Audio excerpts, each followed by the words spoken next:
Selamat pagi dokter, perkenalkan saya Cinta Mitiurlangi Siregar. Pada kesempatan kali ini saya izin untuk menjelaskan tentang kerangka tubuh manusia. Dimulai dari bagian kepala, lalu rangka tubuh, dan bagian ekstremitas atas dan ekstremitas bawah.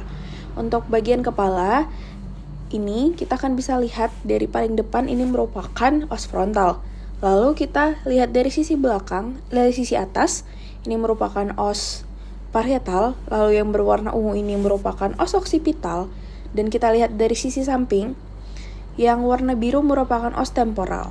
Nah, jika kita lihat dari sisi depan lagi, pada tepat di bawah os frontal, ini ada os nasal atau tulang hidung. Lalu di bagian biru muda ini atau disebut dengan os zygomatikum atau tulang pipi. Nah, lalu yang tepat di sebelahnya os zygomatikum ada disebut dengan maksila atau rahang atas. Selanjutnya kita akan ke bagian kerangka tubuh. Nah, dari paling depan ini kita bisa lihat yang pertama itu ada clavicula, dextra dan sinistra.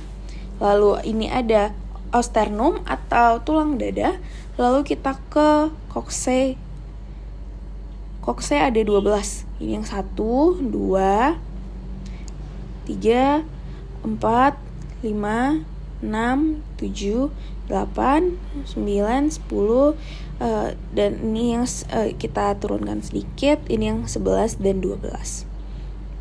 Kemudian kita lihat dari sisi belakang. Ini merupakan scapula, kanan dan kiri juga. Lalu kita bisa melihat vertebra. Yang pertama itu ini merupakan vertebra cervicalis yang pertama atau sering disebut dengan atlas. Lalu ada vertebra cervicalis kedua atau disebut dengan aksis. Lalu untuk vertebra cervicalis 3, 4, 5, 6, dan 7 tidak memiliki nama khusus. Hanya disebut dengan vertebra cervicalis 3 sampai 7. Lalu di bawah vertebra cervicalis 7 ada disebut dengan vertebra thoracica. Vertebra thoracica dimulai dari batas clavicula atau costa yang pertama, bagian bersambungan dengan costa yang pertama hingga ada thoracica vertebra yang ke-12 yang bersambungan dengan costa ke-12. Jadi vertebra thoracica itu ada 12. Lalu tepat di bawah vertebra thoracica ke-12 ada disebut dengan vertebra lumbalis 1. Itu ada vertebra lumbalis itu ada 5. 2, 3, 4, 5. Lalu tepat di bawah vertebra lumbalis 5 itu ada disebut dengan os sacrum. Lalu tepat di bawah, kita lihat lagi dari bawah, ada tulang kecil. 4 bagian ini merupakan os coccygis. Vertebra coccygis 1, 2, 3, dan 4. Lalu ada bagian yang akan membentuk gelang pinggul.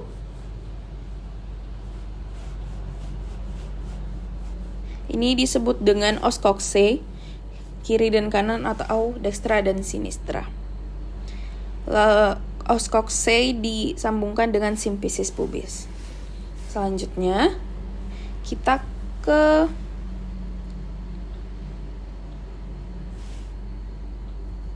ekstremitas atas. Nah, ekstremitas atas itu kita bisa mulai dari bagian clavicula, seperti dijelaskan di sebelumnya. Lalu ada ini scapula. Lalu ada os humerus.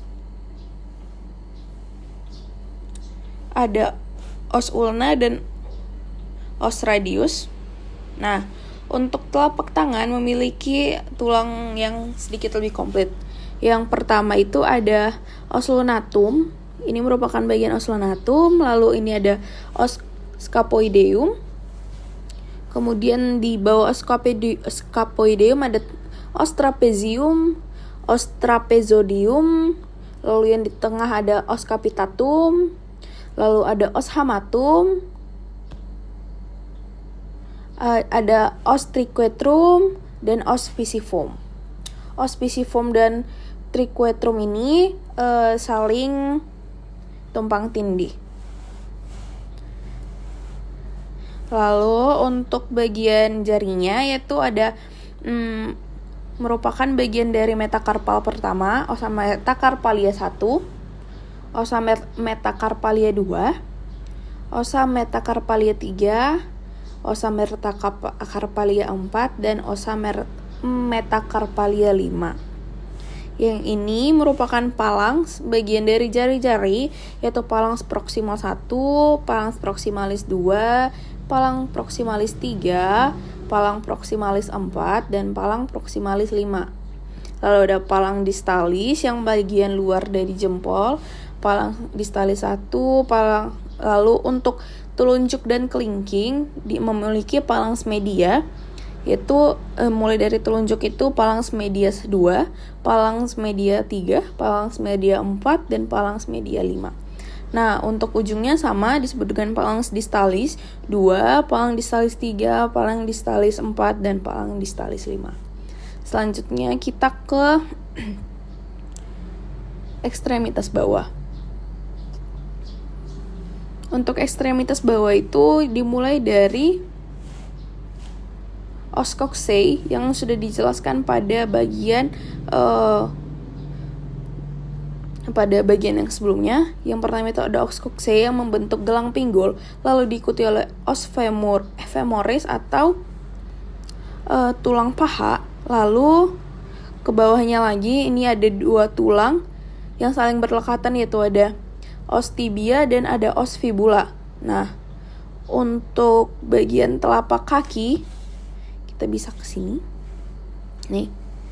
Ini ada yang pertama dan paling besar pada telapak kaki yaitu os calcaneus. Lalu ada os talus. Ini ada os talus. Lalu di depan os talus itu ada os navicular, os cuboideum, lalu ada os cuneiform lateral, os cuneiform intermedium, dan os cuneiform mediala. Nah, untuk jari-jarinya ini dimulai dari osa metatarsalia. Kalau tadi di tangan itu osa metakarpal, di kaki disebut dengan osa metatarsalia. Ada yang pertama untuk jempol, osa metatarsalia 2 untuk telunjuknya, osa metatarsalia untuk jari tengah, osa metatarsalia 4 untuk jari manis, dan osa metatarsalia 5 untuk kelingking.